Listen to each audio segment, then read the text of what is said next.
अस्सलाम वालेकुम नाजरीन, आप देख रहे हैं पीटीएन न्यूज और मैं हूं आपकी होस्ट कुरातुलैन। शामिल करते हैं आज की अहम खबरें। इस्लामाबाद में 29,000 से ज़ायद जंगली शहतूत के दरख्त काट दिए गए।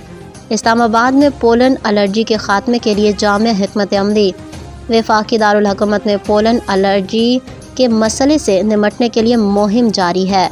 जंगली शहतूत के 29,115 दरख्त काट दिए गए। हर काटे गए दरख्त के बदले 3 नए मकामी दरख्त लगाने का फैसला कर लिया गया। 40,000 से ज़ायद माहौल दोस्त दरख्त लगाए भी जा चुके। वज़ारत सेहत के एलामिये के मुताबिक पोलन एलर्जी का सबब बनने वाले पेपर मलबरी दरख्तों के ख़िलाफ़ 3 मरहलों पर मुश्तमिल साइंसी ऑपरेशन मुकम्मल कर लिया गया है। F9 पार्क, शकरपड़ियाँ और मुख्तलिफ बड़े सेक्टर से मरहलावार दरख्त ख़त्म किए गए। मकामी और नॉन एलर्जेनिक दरख्तों को मुकम्मल तौर पर महफूज रखा गया। एलामिया में वाज़ेह किया गया है कि मुहिम का हदफ सिर्फ पेपर मलबरी दरख्त थे।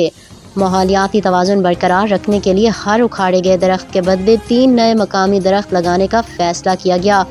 अब तक 40,000 से ज़ायद माहौल दोस्त दरख्त लगाए जा चुके हैं। न्यूज स्टूडियो से फिलवक्त के लिए इतना ही। मज़ीद खबरों और अपडेट से बाखबर रहने के लिए देखते रहें पीटीएन न्यूज।